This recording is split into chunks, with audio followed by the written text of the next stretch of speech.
navegar nunca foi tão difícil. Navegar eu já não consigo mais. Saio na rua, me olho no espelho, vejo meus olhos e não me reconheço. Daqui de cima não vejo nada mais. Glória a Deus. Tem alguém animado aí? 30 pessoas comigo, hoje vai ser legal. Bom, a gente está começando uma série chamada Frames. O primeiro take foi semana passada, hoje é o segundo. Eu estou muito feliz com tudo que Deus fez. Eu estou muito impressionado também com o feedback que a gente tem recebido de tudo aquilo que a gente experimentou na semana passada. Sabe, hoje eu vou falar sobre o take 2, mas eu queria relembrar um pouco, principalmente para quem não estava aqui, aquilo que a gente experimentou na semana passada. Sabe, eu quero usar isso como base para aquilo que a gente vai experimentar hoje, amém? Vocês estão comigo? Mas antes da gente começar, eu quero orar com você, eu quero te convidar a reagir a essa palavra. Sabe, se você abrir o seu coração nesses 30 minutos, a tua vida pode ser afetada para sempre. Quantos creem, digam amém. Então abra o seu coração, reage a essa palavra, e eu quero te convidar a vir junto comigo, para a gente se divertir junto, amém? Então eu quero orar com você, Pai. A gente está aqui mais uma noite para ouvir a sua voz, Pai. Nós não viemos por causa de um pregador, nós não viemos por causa de uma série, nós viemos para te ouvir, Jesus. Por isso, fala através da minha vida, Pai, em nome de Jesus. Me usa de forma sobrenatural, Pai, para que ao final dessa noite a gente possa ter certeza de que o Senhor falou diretamente ao nosso coração, Pai. Eu oro para que toda resistência caia por terra, eu oro para que toda barreira, toda distração e tudo aquilo que tenta nos impedir de te ouvir, Pai, seja completamente anulado. Eu oro para que os céus estejam abertos sobre esse lugar, Pai, em nome de Jesus. Se você crê nisso, diga amém. Sabe, semana passada eu falei sobre Pedro e o convite que ele recebe de Jesus. É interessante porque Jesus chega para Pedro e o primeiro convite que ele recebe é o seguinte: Pedro, se você me seguir, eu vou fazer de você um pescador de homens. Só que chega num determinado momento da história, Pedro já tinha aceitado o convite, Pedro já tinha visto Jesus fazer milagres, Pedro já tinha andado sobre as águas, Pedro já tinha sido experimentado. Você pode repetir isso comigo? Diga experimentado. Pedro já tinha tido experiências com Jesus, mas mesmo assim, chega um momento em que quando Jesus morre, Pedro volta a pescar. E aí eu compartilhei com você na semana passada, que Jesus se aproxima então do mar, onde ele e os discípulos estão pescando. E Jesus pergunta para eles: vocês têm o que comer? E ele responde: não. Ok, então lança a rede desse lado. E para resumir bastante, os discípulos lançam a rede e tem uma pesca extraordinária. Até que João olha e fala: Pedro, eu creio que é Jesus. Pedro então coloca a roupa, sai correndo em direção ao mestre. E tudo aquilo que eles estavam batalhando para conquistar, quando eles chegam à praia já estava pronto. Jesus estava com uma fogueira pronta, peixe sobre a brasa e pão. Sabe, uma coisa que me impactou muito com aquilo que Deus falou na semana passada é que ou você se move pela visão ou você se move pela necessidade. E é sobre isso que eu quero falar hoje. Hoje eu quero falar sobre visão. Sabe, a primeira coisa que eu quero compartilhar com você é que todas as vezes que você recebe uma visão, você não está preparado para ela. Você pode repetir isso comigo? Diga: todas as vezes que eu recebo uma visão, eu não estou preparado para ela. Pastor, me explica isso melhor. Eu vou te explicar, preste atenção nisso. Todas as vezes que Deus compartilha com o homem uma visão, significa que o homem não está preparado para ela. É por isso que é uma visão e não um milagre. Porque o milagre é algo que Deus faz imediatamente. Uma visão é algo que Deus te convida a construir com Ele. Sabe quando a gente percebe que uma geração é superficial ou é uma geração que tem experiências com Deus? É porque uma geração superficial vive em busca de milagres, porque ele quer que Deus faça para ele aquilo que ele não precisa fazer. Uma geração superficial está sempre esperando que Deus faça algo imediatamente. E é por isso que uma geração superficial não consegue permanecer firme, ela é inconstante. Porque se o milagre não vem na semana seguinte, a conversão dele, ele já não tem tanta certeza se Deus é tão bom assim. Tem alguém entendendo isso? Diga amém. Se tem alguém gostando do que Deus vai falar, diz: vem comigo.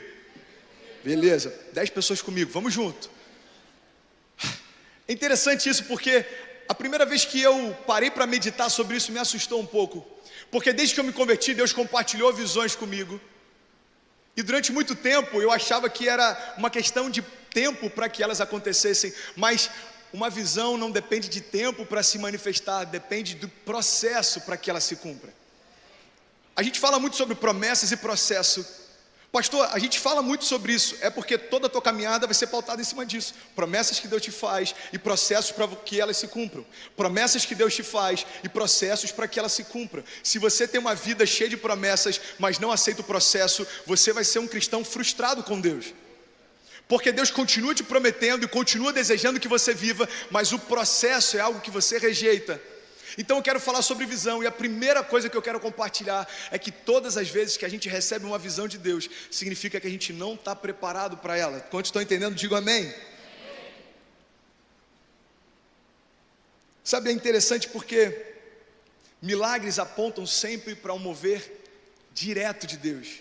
Mas a visão, ela exige de nós que a gente construa a visão ao longo do processo. Sabe, a visão normalmente ela diz respeito a algo que está no futuro, e ela sempre diz respeito a algo que está fora do seu alcance. É por isso que Deus te compartilha, porque a visão se cumpre não na força do teu braço, mas na força dele. Sabe, quando Deus te dá uma visão, Ele está dizendo: filho, está vendo isso daqui? Você pode chegar lá, mas eu sou o caminho. Filho, está vendo isso daqui? Isso está acessível para você, mas eu sou o caminho. É por isso que toda visão que Deus dá é impossível alcançar se não for através dele. Sabe, você recebeu uma visão de Deus, então entenda: se você não concluir o processo, você tem apenas uma visão. Sabe, a nossa geração não vai ser afetada pela quantidade de visionários, não vai ser afetada por uma quantidade de jovens que receberam promessas. Vai ser afetado pelos jovens que entenderam que a visão vai se cumprir quando aceitarem o processo para isso. E eu quero chamar a tua atenção porque Deus tem falado muito comigo sobre Pedro, e eu quero falar um pouco sobre Pedro hoje. Mas antes disso eu queria só compartilhar algo que aconteceu lá em casa, e eu achei muito engraçado. Sabe, a gente está numa série chamada Frames, e a base dessa série é que a sua história não é uma foto, a sua história é um filme. Então aquilo que você está vivendo em um dia não define toda a tua vida. Aquilo que você está vivendo em uma estação não define toda a tua história. Então você sabe o que é uma visão dentro desse contexto da série? A visão é como se fosse a antecipação de um frame. Sabe, a visão é como se fosse um trailer de um filme. O problema da nossa geração é que tem muita gente que está se conformando em ficar só assistindo o trailer repetidas vezes.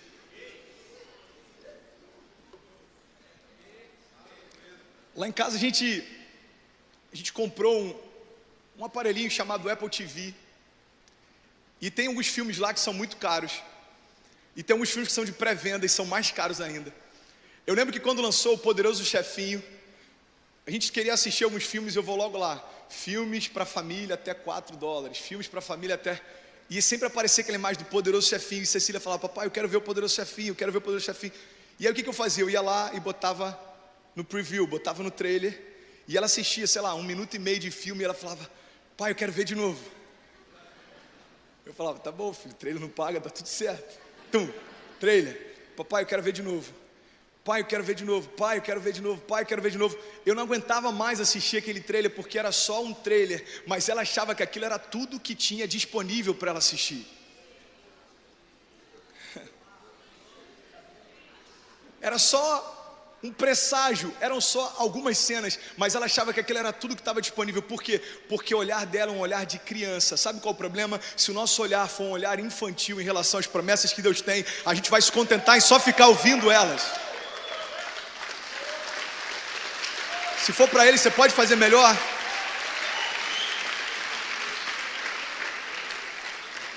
Você vai ficar viciado em vigílias para ouvir profetas trazerem para a tua memória a visão. Você vai ficar viciado em ouvir pessoas que têm unção profética trazer à tua memória a visão. Por quê? Porque você está com saudade do trailer e quer que alguém te lembre de novo aquilo que Deus já te prometeu. E quando a pessoa te lembra, você fica satisfeita por um tempo, até que você fala assim: Deus, fala comigo, por favor, qual é o meu chamado e qual é o meu propósito? Aí Deus aperta o play, você assiste o trailer e fala: uau, eu estou satisfeito por mais algum tempo. Sabe, outra coisa que eu achei interessante nessa experiência com Cecília é que se você quiser passar do trailer, você tem que pagar um preço para isso. Você quer ver o restante do filme? Ok, tem um preço. Se você está disposto a pagar, o filme é seu. Está disponível. E não precisa parar, você pode assistir até o final. Você não vai ficar pela metade, você tem todo ele disponível, porque você pagou um preço para isso. Sabe, o primeiro valor já foi pago na cruz do Calvário. Jesus morreu no nosso lugar e ele deu acesso para a gente. Agora você precisa entender que para sair do trailer e começar a viver aquilo que Deus prometeu, depende de você se posicionar e aceitar o processo. Vocês estão comigo?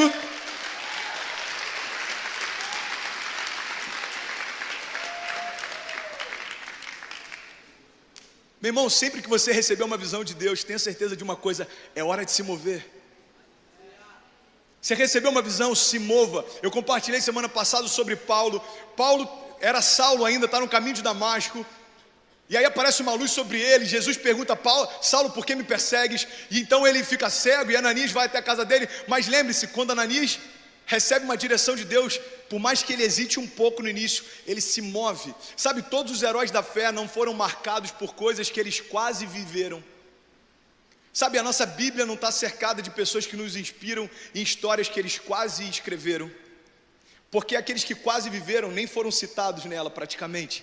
Aqueles que quase aceitaram, a gente não tem nem tempo para parar para ler, porque a Bíblia fala de pessoas que receberam uma visão de Deus e se lançaram nela. Sabe, eu aprendi uma vez que todo mundo serve para alguma coisa. Quantos concordam, digo amém. Mas não foi num contexto muito legal. Era um professor que falou o seguinte: sabe, eu acredito que todo mundo serve para alguma coisa, mesmo que seja como um mau exemplo. É interessante porque a gente lê sobre a história de pessoas que receberam visão de Deus e não se submeteram ao processo. São poucas, mas elas estão lá. Sabe para quê? Para que a gente possa entender que não depende mais da visão que ele dá, mas da forma como eu posiciono em relação à visão. Sabe, eu quero falar sobre Pedro, porque Pedro, ele não é só parecido com a gente, Pedro representa a gente. Pedro talvez seja o personagem mais paradoxal da Bíblia, porque no momento Pedro está dizendo para Jesus que jamais o deixaria, no outro momento está dizendo para a multidão que nem conhece o mestre. No momento Pedro está falando para Jesus: olha, eu não aceito que você lave os meus pés. Jesus fala: se eu não fizer isso, você não tem parte comigo. Pedro fala: então não lava só os pés, lava minha cabeça e as mãos também. No momento Pedro está fugindo da cruz. Num outro momento Pedro está dizendo: eu não sou digno de ser crucificado como Jesus, por isso me crucifique de cabeça para baixo. Sabe, Pedro, ele era intenso, mas ele ia de um extremo ao outro. Quantos estão entendendo isso, diga amém. É por isso que Pedro representa muito bem a gente, principalmente a nossa geração. Pedro, ele era paradoxal, mas tem algo que me chama a atenção na história de Pedro. Jesus continuava acreditando nele. Sabe, Pedro, ele foi intenso para ambos os lados e Jesus continuava acreditando nele. Sabe por quê? Porque existe algo que vai marcar a nossa história e não tem a ver com o quão constante a gente é, o quão apaixonado por Jesus a gente é, mas tem a ver com quão disponível a gente está para que Ele transforme completamente a nossa história. Pedro, ele era inconstante, mas era apaixonado, intenso, mas era inconstante. Ok, essas características marcam a história de Pedro, mas o que mudou a história dele não são as características de Pedro, mas são as características de Jesus na vida de Pedro. Jesus continuava acreditando em Pedro. Ei, deixa eu te falar uma coisa: o que vai afetar a tua história não são as suas características, mas é o quanto de Jesus você carrega na tua história. Pastor, você não tem ideia de como eu entrei aqui. Mano, eu não tenho a menor ideia, mas eu sei como Jesus está. Ele está de braços abertos, Ele continua acreditando em você. E o convite de Jesus para Pedro me chama a atenção, porque tem 3 chaves aqui que eu quero compartilhar com você nessa noite. Preste atenção nisso. Mateus 4:18. Vocês estão comigo? Diga amém. Mateus 4:18 diz assim: andando à beira do mar da Galileia, não precisa abrir não, só ouve bem rapidinho.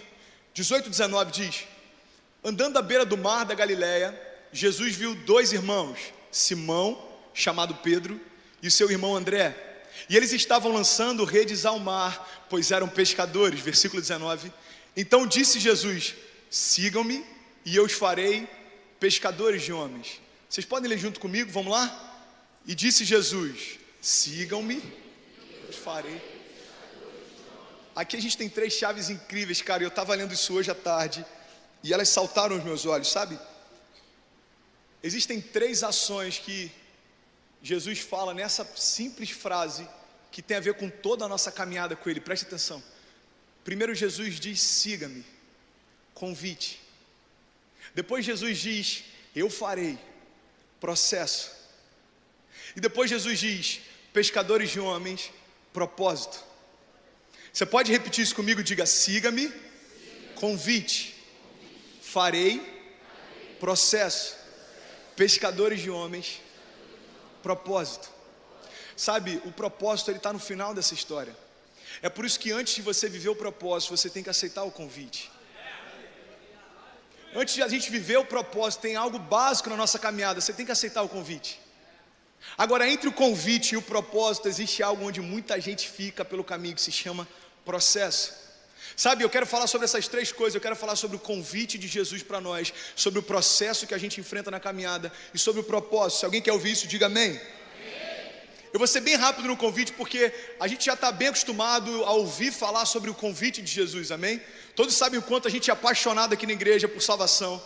Não é à toa que mais de 15 mil pessoas já vieram à frente nesses últimos 4 anos. Mas eu quero trazer algo à tua memória, sabe? A primeira coisa que eu quero compartilhar com vocês sobre o convite é que o convite de Jesus diz respeito à mudança de natureza, não de estilo. Sabe, Jesus não está interessado em fazer com que você fale diferente. Jesus não está interessado em fazer com que você se vista diferente. Embora em alguns casos, se você começar a se vestir diferente, talvez ele até fique feliz com isso. Eu nem falei da pochete do Caio e do Bernardo hoje. Nem toquei nesse assunto. Ele não está preocupado com como você fala, o que você veste. Ele está preocupado em quem você é. Então, a primeira coisa básica sobre o convite que Jesus nos faz é que o convite é para que a gente possa mudar de natureza, amém? Sabe, Deus ele te aceita como você é, mas Ele te ama tanto que Ele não deixa que você fique como está.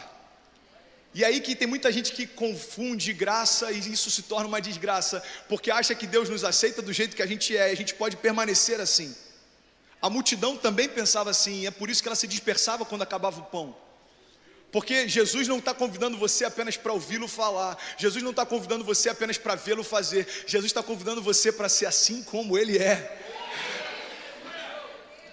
Jesus está dizendo, olha, eu não quero uma geração de seguidores, eu quero uma geração de filhos. Porque o filho carrega o DNA do pai, o filho carrega a essência do pai, o filho tem os mesmos trejeitos do pai. Isso tem a ver com o convite que a gente recebe dele. Sabe, quando Jesus convida Pedro, ele tinha acabado de experimentar a maior pesca da história da sua empresa. A palavra diz que Jesus chega lá e eles estavam uma noite inteira em claro tentando pescar e não tinham conseguido nada. Então Jesus aparece e diz, olha, lança a rede para lá, e eles lançam, e as redes começam a se romper, tamanho era o número de peixes. Você já lembra dessa história? E é interessante porque a palavra diz que depois que esse milagre sobrenatural aconteceu, Jesus chega para eles e convida para que eles possam segui-lo. Está lá em Lucas 5, e lá no final diz assim, quando Simão Pedro viu isso, se prostrou aos pés de Jesus e disse, afasta-te de mim, Senhor, porque eu sou um homem pecador. Pois ele e todos os seus companheiros estavam perplexos com a pesca que acabavam de fazer, como também Tiago e João, os filhos de Zebedeu e sócios de Simão. Então Jesus disse a Simão, não tenha medo, porque de agora em diante você será pescador de homens. Então eles arrastaram seus barcos para a praia. Você pode repetir isso comigo? Diga, arrastaram seus barcos para a praia. Deixaram tudo e o seguiram. Sabe o que me chama a atenção? Preste atenção nisso. O evangelho que muitas vezes a gente ouve por aí quer fazer com que você acredite que Jesus é alguém que vai ajudar a tua empresa de pesca a crescer. Mas vai ter momentos na tua história que o convite dele talvez seja para que você feche a tua empresa de pesca. Sabe, tem muita gente que está achando que quando Jesus entra na minha história é para ele prosperar tudo que eu tenho. Talvez o que ele deseje para a tua história é fazer com que tudo que você tenha acabe para que o que ele tem comece. Pedro vê aquele milagre e fala assim, uau, eu quero te seguir. Jesus fala, ok, eu vou te fazer um convite, vem ser pescador de homens comigo. Pedro não fala, tá bom, Senhor, faz o seguinte, me ajuda então, libera uma palavra para que as pescas continuem sendo maravilhosas, eu vou deixar alguns sócios no meu lugar, e eles vão ficar enviando para mim um prolabore para que eu continue recebendo da minha empresa. Não, a palavra diz que eles então arrastam os barcos até a areia, e deixando tudo para trás, seguem Jesus. Sabe, eu quero compartilhar algo com você em relação ao convite de Jesus. Em alguns momentos o convite que ele te faz vai exigir de você mudar completamente a tua rota. E aí tem muita gente que está se frustrando, porque o evangelho para muitos tem sido apresentado, e o problema não está em quem ouve, o problema está em quem fala. Porque se eu sou atraído pelo evangelho com a promessa de que ele vai me dar tudo o que eu quero, quando eu não tenho tudo o que eu quero, eu me frustro. Agora preste atenção, o evangelho não diz respeito a Jesus te dar tudo o que você quer, o evangelho diz respeito a você aceitar o convite dele e ir para onde ele te chamar. Primeira coisa que eu acho interessante é que Pedro deixa tudo para trás e ele entende que aceitar o convite significa, em alguns momentos, mudança de rota. Sabe, a importância do convite a gente já sabe, eu não quero me prender muito a isso, eu quero falar um pouco sobre o processo, porque é nele que a maior parte da nossa geração se perde. Eu quero falar sobre o processo, sabe? Martin Luther King, ele disse algo que eu achei interessante. Ele falou assim: eu não sou quem eu gostaria de ser, e eu não sou quem eu poderia ser ainda, e eu também não sou quem eu deveria ser, mas graças a Deus que eu não sou mais quem eu era. Alguém se enxerga nisso? Diga eu. Cara, eu não sou quem eu gostaria de ser ainda, eu não sou quem eu poderia ser, mas graças a Deus que eu não sou o André de 11 anos atrás. E a cada dia eu prossigo para aquele André que Jesus deseja ver, e a cada dia eu me distancio daquele André que nem eu quero ver de novo. Eu estava compartilhando com alguns jovens esses dias, eu acho que foi na viagem para Cabo Frio, e tem gente que às vezes me vê falando de propósito e acha que eu sempre fui um cara extremamente cheio do fruto do Espírito e, enfim, apaixonado pelo propósito. Mas no início da minha caminhada, o que eu mais lia era sobre um Deus que pode prosperar a tua finança, um Deus que pode mudar os teus bens, um Deus que pode te dar todas as coisas. Eu conheci o Deus que pode todas as coisas, mas eu não conhecia ainda um Deus que era Pai. Eu lembro de uma vez que eu estava com os meus pais, e hoje eles estão aqui me ouvindo, e a gente discutiu na frente do escritório. Eu estava dentro do carro e eu dei um murro no para-brisa do carro, e eu quebrei completamente o para-brisa do carro. Eu lembro da vergonha que eu senti do meu pai, porque quando você está na adrenalina, você faz coisas impensadas, mas quando ela baixa, você tem vergonha do que você fez. Quantos aqui entendem o que eu estou falando? Eu lembro que quando eu olhei para aquilo, na hora, o sentimento que eu tive foi: uau, o André de alguns meses atrás está querendo voltar. Mas o que é incrível é que conforme a gente vai caminhando com Jesus, essa distância ela está tão grande que você nem se lembra mais onde é que ficou. Pastor, como é que era o André de 11 anos atrás? Cara, eu tenho algumas vagas memórias de alguns testemunhos que eu tenho, mas eu estou tão focado naquilo que Deus quer fazer na minha história que eu não lembro mais daquilo que eu vivi para trás. Quantos estão entendendo isso? Diga amém.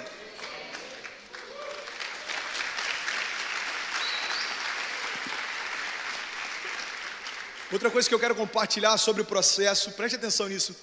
Eu já falei sobre isso outras vezes, mas eu acho isso muito poderoso. É que a gente é muito imediatista, a gente quer que seja tudo na hora, a gente quer que seja tudo no tempo que a gente quer. Só que Jesus, ele não venceu imediatamente, mas Jesus venceu definitivamente. Sabe, Jesus, ele veio como uma criança, ele foi gerado no ventre de uma mulher, ele aprendeu a falar, ele aprendeu a andar, ele aprendeu as coisas ligadas à palavra de Deus, ele crescia em graça e conhecimento diante dos homens, do povo, ele aprendeu todas as coisas até que ele foi batizado e se cumpriu aquilo que era necessário. Jesus passou por todo o processo que era necessário para um judeu naquela época. Jesus, ele cumpriu tudo aquilo que era necessário naquela época, porque preste atenção nisso, o propósito de Jesus era cumprir todo o propósito e todo o processo, mas não imediatamente, porque ele sabia que quando chegasse no tempo da cruz, já haveria se cumprido todas as promessas que diziam a respeito dele, e ali então ele venceria definitivamente. Se Jesus tivesse queimado algumas etapas e algumas promessas a respeito dele não tivessem se cumprido, talvez até hoje a gente teria dúvidas se de fato ele era o Messias ou não. É por isso que em várias promessas que Jesus cumpria, a palavra diz: e assim se cumpriu o que havia dito o profeta tal, e assim se cumpriu o que dizia a palavra através do profeta tal. Por quê? Porque tudo que Jesus fazia era de forma intencional e com propósito.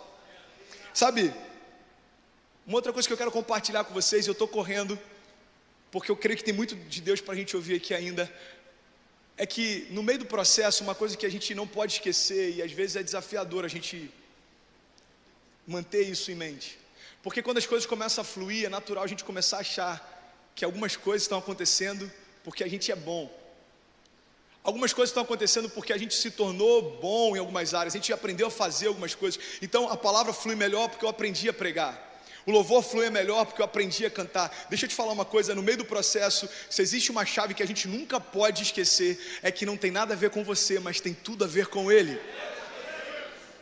Tem uma passagem que eu sou apaixonado, que fala sobre a história de Gideão, e olha só, está lá em Juízes 7, diz assim, acompanha comigo por favor. De madrugada, Jerubaal, isso é, Gideão, pensa no nome bonito, gente, Jerubaal, vamos lá, versículo 1 até o 7, isso é, Gideão, e todo o seu exército acampou junto à fonte de Arode, e o acampamento de Midian estava ao norte deles, no vale, perto do monte Moré. Até aqui ninguém entendeu nada, mas vai fazer sentido, ok? Versículo 2 diz assim, e o Senhor disse a Gideão, você tem gente demais para que eu entregue Midian nas suas mãos, a fim de que Israel não se orgulhe contra mim, dizendo que a sua própria força o libertou. Preste atenção nisso. Deus convida Gideão a libertar o povo dele. Gideão fala assim, Senhor, quem sou eu para fazer isso? Ele fala, Gideão, não tenha medo não, eu estou contigo, está tudo certo. Reúne um exército. E Gideão reúne um exército. Mais de 30 mil homens no exército dele. Aí eu imagino Gideão apresentando para Deus, todo bobo e falando assim, ai Deus, até que eu estou com popularidade, mano. 32 mil pessoas no exército. Deus olha para o exército e fala assim, não Gideão, tem gente demais. Como assim Deus, tem gente demais? Tem gente demais, porque se vocês forem na sua força, vocês vão acreditar que foram vocês quem fizeram. Gideão, eu não preciso de homens para fazer aquilo que só eu posso fazer. Senhor, o que eu vou fazer? Tem 30 mil pessoas. Eu prometi que vai ter ticket de refeição para todo mundo que veio aqui para a batalha. Eu prometi um monte de coisa. Tá bom, Gideão, então faz o seguinte, versículo 3, olha só isso. Então anuncie, Gideão, para o seu povo, que todo aquele que estiver tremendo de medo, poderá ir embora do monte Gileade. Então tinha pouca gente com medo. Então 22 mil homens partiram e ficaram apenas 10 mil. Gideão faz uma pergunta óbvia, quem está com medo pode meter o pé, 22 mil homens vão embora. E ficam 10 mil. Eu acredito que esses 10 mil não é que eles não tinham medo, eles estavam em dúvida ainda. Cara, não sei se é medo, dor de barriga, frio, não sei, mas 10 mil ficaram. Aí Deus olha para aqueles 10 mil, vocês estão comigo? Diga amém. Deus olha para aqueles 10 mil, versículo 4 diz, mas o Senhor tornou a dizer a Gideão, Gideão, tem gente demais ainda, cara. Faz o seguinte, desce com eles à beira da água, e eu separarei os que ficarão com você. Se eu disser, este irá com você, ele irá. Mas se eu disser, este não irá com você, ele não irá, ok? Versículo 5. Então Gideão levou os homens à beira da água, e o Senhor lhe disse, sabe o que eu acho interessante? O Senhor lhe disse, tem gente demais. O Senhor lhe disse, continua com gente demais. O Senhor lhe disse, vá até o lugar. O Senhor lhe disse, faça isso. É impossível cumprir os propósitos de Deus se a gente não conseguir ouvir o que Deus está falando, amém? Gideão marcou uma história não pelo tamanho do exército que tinha, mas em primeiro lugar porque ele ouvia o que Deus falava. Olha que interessante.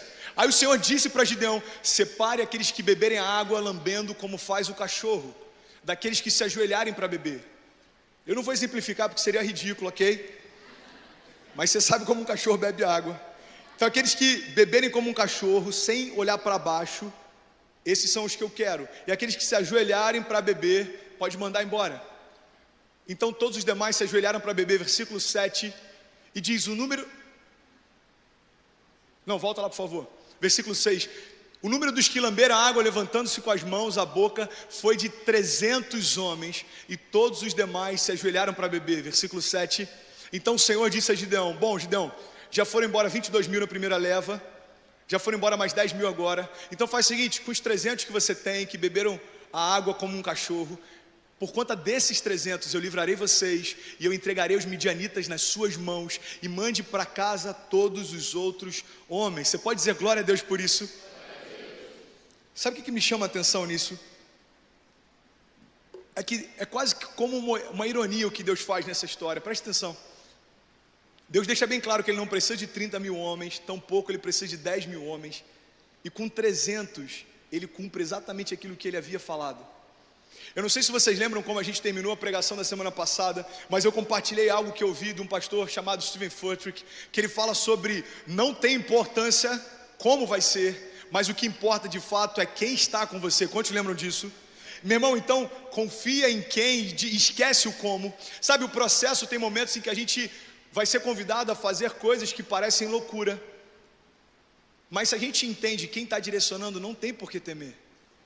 Gideão com 300 fez algo que ele acreditava que talvez com 30 mil não seria possível. Vocês estão comigo? Acompanha por favor aqui. Sabe, tudo que Deus nos pede, olha que lindo isso, cara. Tudo que Deus nos pede, na verdade Ele já tem. Tudo que Deus nos pergunta, na verdade Ele já sabe. Nós é que precisamos saber. Você sabia que quando Jesus chega para os discípulos e perguntam quem vocês dizem que eu sou, Jesus sabe quem Ele é, mas na verdade Ele quer que os discípulos reflitam quem de fato Ele é. Vocês estão comigo, gente? Amém? Sabe, quando Jesus chega para Pedro e pergunta, Pedro, tu me amas? Na verdade o que Jesus quer é que Pedro reflita se de fato ele o ama. E por isso que ele pergunta 3 vezes, porque por 3 vezes Pedro negou, por 3 vezes ele teve a oportunidade de se redimir. Sabe, tem perguntas que Deus nos faz, na verdade Ele já tem as respostas, quem precisa delas somos nós. E é interessante porque no processo a gente vai ser cercado de perguntas de Deus, e é porque Ele quer trazer para nós respostas e direção. Acompanha comigo, por favor, está lá em Marcos, capítulo 14, se tiver com a sua Bíblia, abre rapidinho, Marcos 14, versículo 27.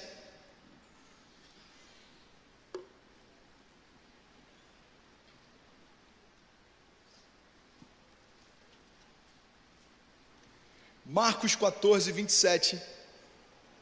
Todos acharam?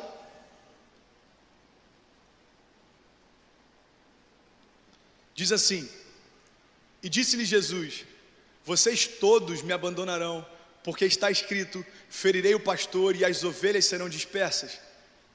Mas depois de ressuscitar, eu irei adiante de vocês para Galiléia. Versículo 29. E Pedro então declarou, ainda que todos te abandonem, Senhor, eu não te abandonarei. Respondeu então Jesus, Pedro, eu asseguro que ainda hoje, essa noite, antes que 2 vezes cante o galo, 3 vezes você me negará. Versículo 21, mas Pedro insistia ainda mais, Senhor, mesmo que seja preciso que eu morra contigo, eu nunca te negarei. E todos os outros disseram o mesmo. Preste atenção nisso. Nessa passagem Jesus está dizendo para eles o que vai acontecer, e Pedro diz, Senhor, eu jamais te abandonarei, mesmo que seja necessário, eu vou morrer por você.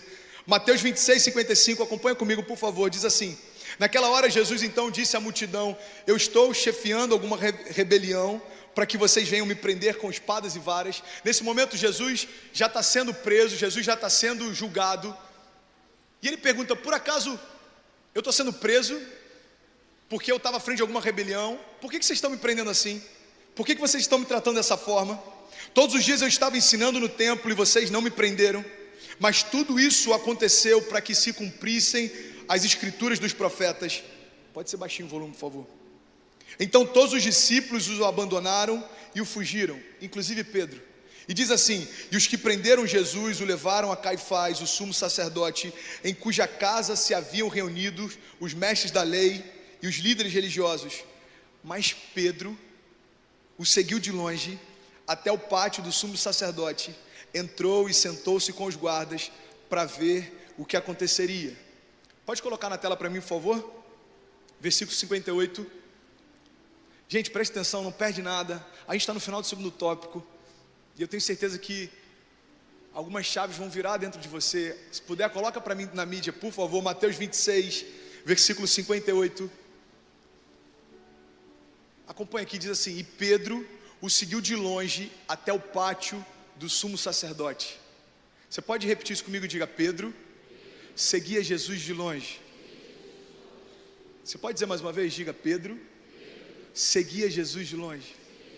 Olha que interessante. Pedro um pouco antes diz para Jesus, Senhor, mesmo que seja necessário morrer por você, eu nunca te abandonarei. Algumas horas depois a palavra de Deus diz que Pedro não só o negou, como o acompanhava de longe. E uma coisa me chama a atenção, preste atenção nisso. Se Pedro tinha medo de morrer a ponto de negar que conhecia Jesus, por que ele não foi embora? Por que ele não foi para longe? Por que ele não foi para outra cidade?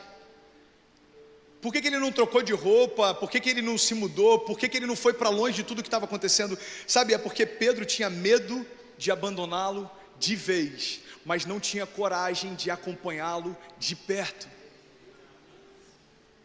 Preste atenção, meu irmão, porque a gente se encontra no papel de Pedro muitas vezes na nossa caminhada. Preste atenção nisso. Pedro tinha medo de abandonar Jesus de vez, mas não tinha coragem de acompanhá-lo de perto. Pastor, me dá um exemplo prático nos dias de hoje. Eu vou te dar. É aquelas pessoas que têm medo de sair da igreja porque não querem ir para o inferno, mas não têm coragem de caminhar com Jesus a ponto de se parecer com Ele. Pastor, não se encaixou na minha história. Tá bom, vou dar outro exemplo. São aquelas pessoas que têm vergonha de se dizerem crentes ou evangélicos, preocupados com o que vão falar, mas não têm coragem de se posicionar, embora gostem de ouvir as promessas que são liberadas sobre a igreja.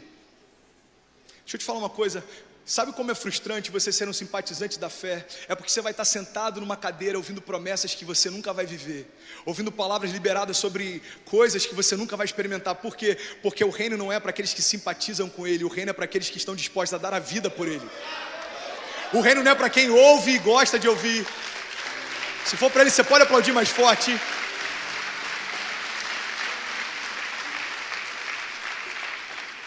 O reino não é para aqueles que gostam de ouvir. Cara, eu gosto de ouvir esse pastor falar, porque, não sei, eu sinto uma coisa boa quando ele fala, eu saio tão animado. Cuidado, você pode só estar sendo entretido. Cara, eu gosto de ouvir, cara, porque eles falam sobre chaves da casa própria, chaves disso, promessas. Cuidado, meu irmão, você pode estar sendo entretido com promessas que você nem faz parte delas, porque as promessas para a igreja, você tem que fazer parte de algo bem básico: ser igreja.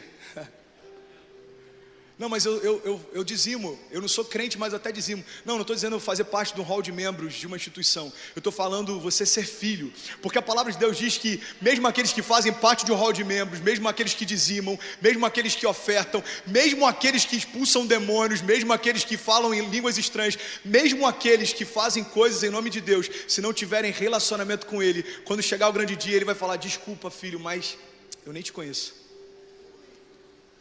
Cara, o que é louco em Pedro? Presta atenção. Ele tinha medo de abandonar Jesus de vez, mas ele não tinha coragem de acompanhar de perto. Sabe, muitas vezes a gente faz isso. É quando a gente trata a caminhada com Jesus de forma conveniente. Tem alguém entendendo isso? Diga amém. Olha o que diz aqui Lucas 22:54. Diz: então prendam. Eu sei que eu estou lendo algumas passagens um pouco fora de contexto, mas é só para a gente ganhar tempo. Diz assim: então prendam, e levaram para a casa do sumo sacerdote, e Pedro o seguia à distância. Outra passagem falando do mesmo momento. E Pedro então o seguia à distância, mas quando acenderam um fogo no meio do pátio e se sentaram ao redor dele, Pedro sentou-se com eles. Pode seguir. E uma criada então o viu sentado à luz do fogo. E uma mulher olhou para Pedro fixamente e falou: ei, esse homem estava com ele. Pode seguir. Mas ele negou e disse: mulher, eu não o conheço, eu nem sei quem ele é. Pouco depois, um outro homem olhou para Pedro e disse: ei, você também é um deles, eu sei quem você é, eu vi você com Jesus. E Pedro disse: homem, não sou eu. Versículo 59, e cerca de 1 hora mais tarde, você pode dizer isso, diga 1 hora depois, outra pessoa afirmou: certamente esse homem estava com ele, pois ele é galileu. Versículo 60, olha isso, cara. E Pedro então respondeu: homem, eu não sei do que você está falando. E falava ele ainda quando o galo cantou. Olha que louco isso. Versículo 61. Então quando Pedro nega Jesus pela terceira vez, então quando a palavra que Jesus havia liberado se cumpre, então quando Pedro cai a ficha e percebe que aquilo que ele tinha dito que jamais faria aconteceu, a Bíblia diz que então Jesus voltou seu olhar diretamente para Pedro. Então Pedro se lembrou da palavra que o Senhor lhe tinha dito: antes que o galo cante, hoje você me negará 3 vezes. Pode seguir. E saindo dali, chorou amargamente. Meu irmão, acompanha comigo, cara, eu sou louco por essa passagem. Sabe por quê? Porque eu acho interessante imaginar o olhar que Pedro teve quando o olhar dele se encontrou em Jesus. Pedro não só negou Jesus e percebeu o que havia feito, o próprio Jesus percebeu também e olhou fixamente para ele. Você consegue imaginar como que esses olhares se cruzarem? Agora, sabe o que é mais louco? Vocês estão comigo? Diga amém. É que quando o olhar de Jesus se cruza com o olhar de Pedro, o que acontece não é um olhar de ódio da parte de Jesus, e é por isso que Pedro se constrange. É porque o olhar de Pedro mudou, mas o de Jesus não. O olhar de Pedro agora é alguém que tem medo e foge. O olhar de Jesus é alguém que está lá, sentindo dores e continua acreditando em Pedro. Sabe, eu consigo imaginar no olhar de Jesus, Pedro lembrando do primeiro convite que ele fez: ei Pedro, segue-me. e eu farei de você um pescador de homens. Ei Pedro, aceita o meu convite, vive o meu processo e eu vou te mostrar o propósito. Sabe, Pedro olha para Jesus e se vê no olhar dele, é por isso que ele tem vergonha. É porque Pedro se vê no olhar de Jesus e sabe que Jesus continua acreditando nele, quando nem ele acredita mais. Você sabe por que Pedro chora amargamente? Porque quando Pedro se vê em Jesus, ele sabe que Jesus continua amando ele, mas ele nem sequer tem coragem de dizer que conhece aquele homem. Meu irmão, preste atenção no que eu vou te falar. Você sabe o que tem a ver a maior parte do processo que a gente vive na nossa caminhada com Deus? A maior parte do nosso processo tem a ver com a gente descobrir quem realmente nós somos. A maior parte do teu processo não é para melhorar as tuas habilidades, não. Deus não precisa que você pregue melhor, Deus não precisa que você fale melhor, Deus não precisa que você tenha mais estratégias evangelísticas, Deus não precisa disso. Pastor, por que Ele está me aperfeiçoando no meio do processo? É porque durante o processo você se conhece melhor. Você sabe quem você é quando ninguém vê, você sabe o quanto te faz bem o elogio de algumas pessoas, você sabe o quanto que você é carente e dependente de aprovação.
Enquanto você vai fazendo, Deus vai te mostrando quem você é, e isso tem um propósito, presta atenção, é fazer com que quando a gente se reconheça no meio do processo, a gente rejeite aquilo que a gente é e deseje aquilo que Deus quer que a gente seja.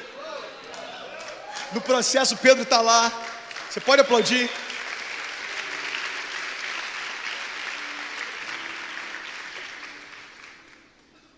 Pastor, qual que é o propósito de eu me encontrar no processo? É para que você olhe para quem você é e você deseje nunca mais ser aquilo.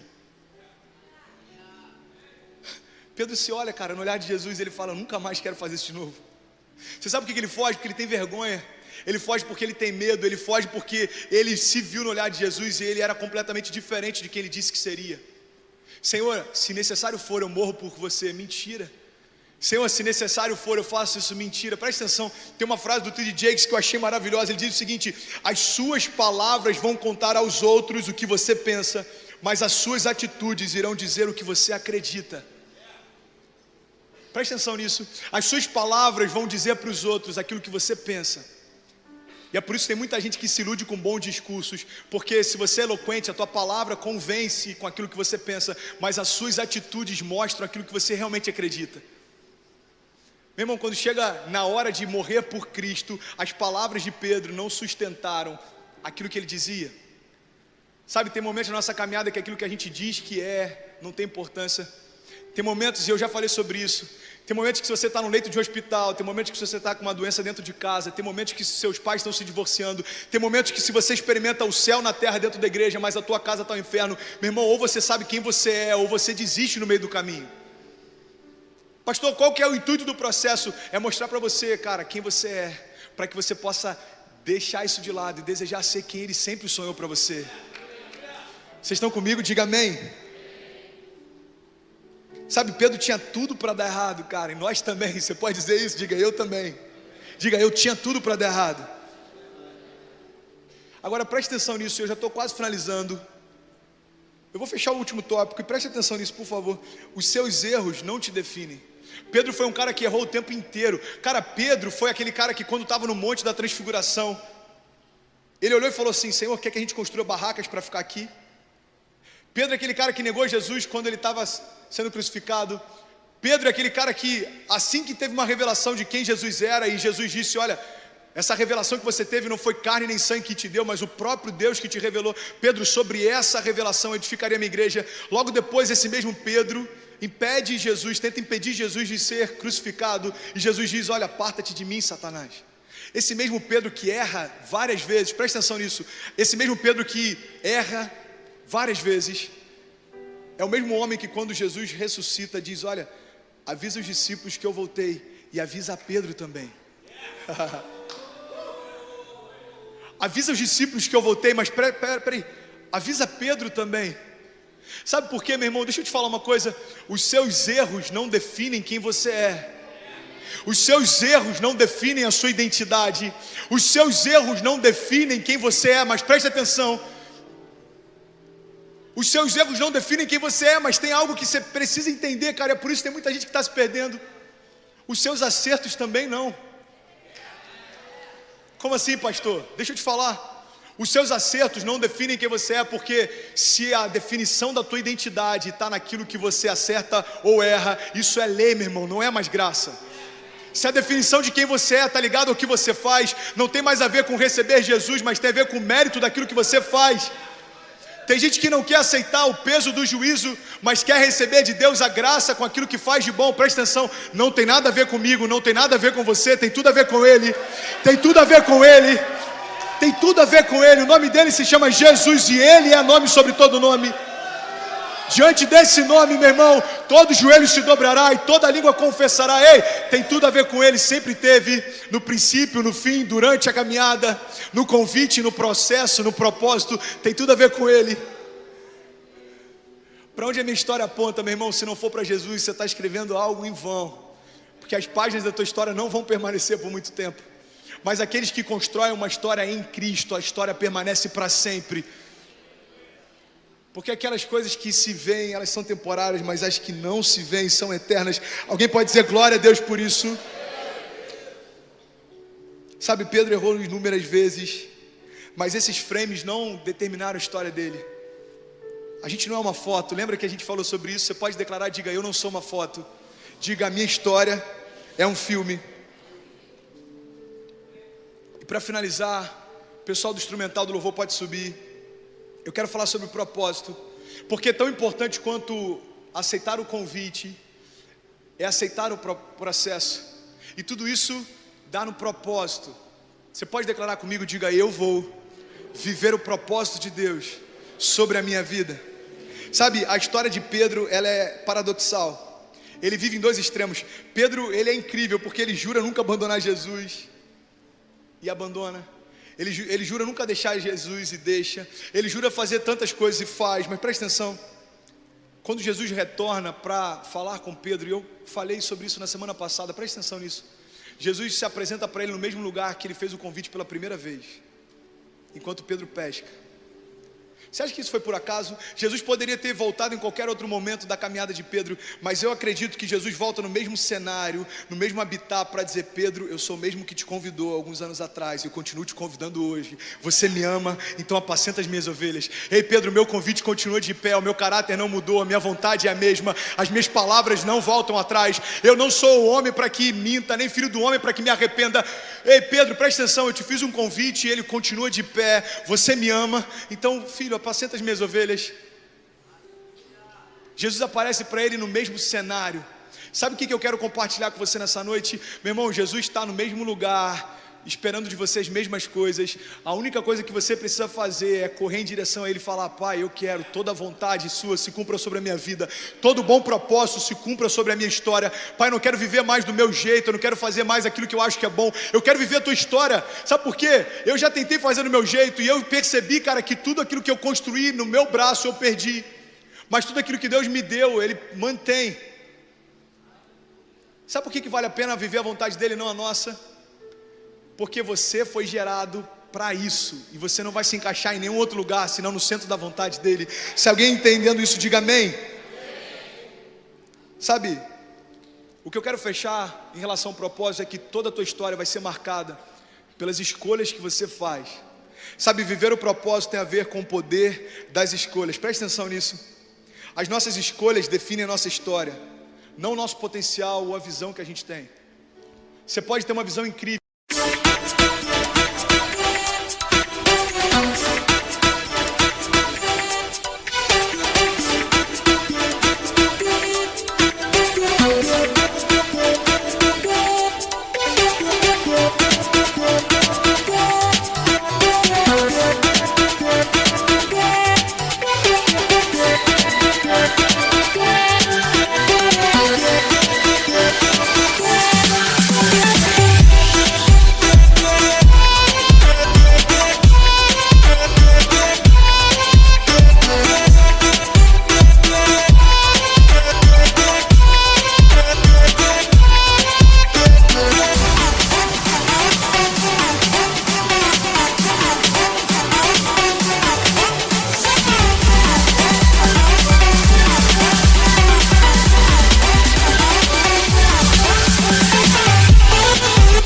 Mas se fizer as escolhas erradas, ela nunca vai se concretizar.